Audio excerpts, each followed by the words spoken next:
Olá, meus queridos alunos. Preparados para mais uma aula de língua portuguesa? Espero que sim. Na aula de hoje vamos conhecer um pouco, dar continuidade, aliás, sobre o conteúdo de substantivo, agora com a parte 2. Então vamos relembrar um pouco o que é um substantivo, tá? Voltando aí para o dicionário digital, né? O Aulete, e ele nos traz aqui a definição. Classe de palavras que dá nome aos seres, objetos, qualidades, ações, sentimentos. E esses substantivos, eles são usados para referir-se às diferentes entidades, né? Denominando-os. Então, relembrando, substantivo é aquela palavrinha que vai nomear, né, todos os seres, ou seja, tudo o que existe. Eu sei que tem um nome, esse nome vai ser um substantivo, uma classe de palavras.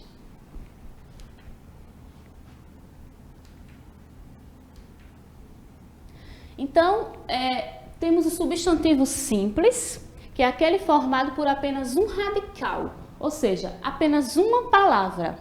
Por exemplo, escola, professora, estudante, televisão. Utilizei aí apenas um radical para formar o meu substantivo. Já o substantivo composto, ele é formado por mais de um radical. Então, por exemplo, girassol, segunda-feira, arco-íris. Percebe-se que ele pode ter a presença, né, ou não do hífen, vai depender da palavra. Por exemplo, girassol, são dois radicais aí, juntando, formando a palavrinha girassol, não precisou do hífen. Já em segunda-feira, dividimos aí com a presença desse sinal. Então, vamos classificar agora essas palavras em substantivo simples ou composto. Então, girassol, como a gente viu, é composto, tem dois radicais. Tempo, simples. Passatempo, composto. Noite, simples. Arco, simples. Já arco-íris, composto. E somente íris, simples. Aqui com letra minúscula, né? Porque no caso é uma parte do corpo. Agora, se fosse íris com letra maiúscula, aí o I, né? O nome de uma pessoa. Pernilongo, composto. Guardar, simples. Já guarda-chuva, composto. E chuva, somente chuva, simples.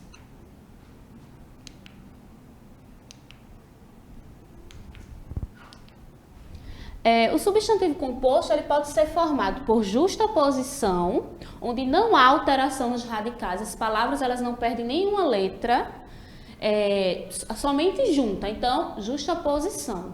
Mas também pode ser formado por aglutinação, ou seja, quando juntamos as duas palavras, mas ali há alteração, podendo perder uma letra, formando aí uma nova palavra.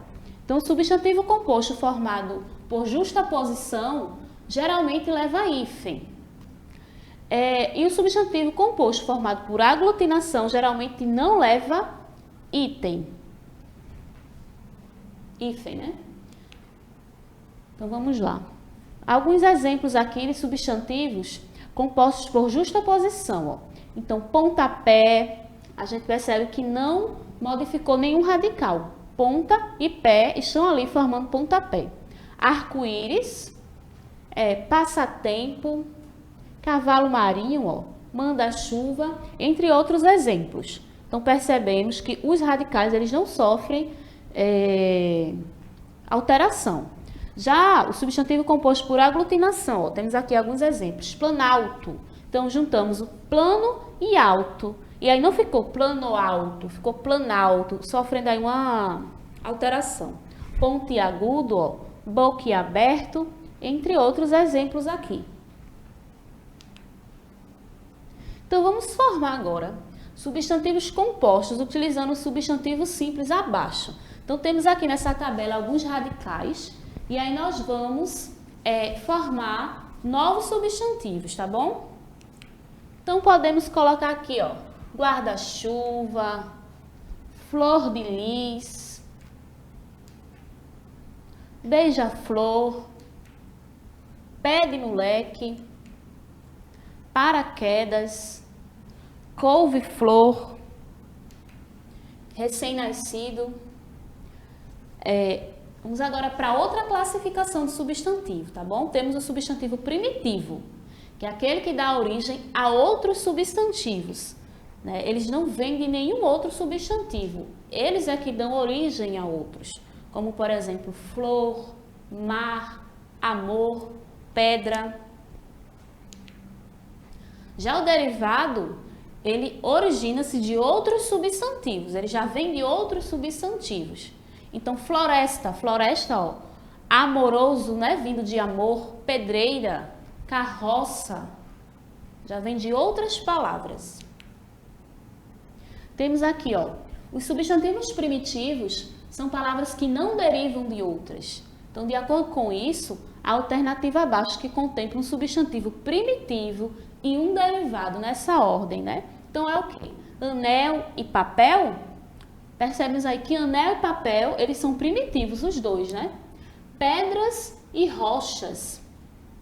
Árvores e plantas. Sapato e sapataria. Ou profissão e carreira. Então, se a gente observar aí, ó,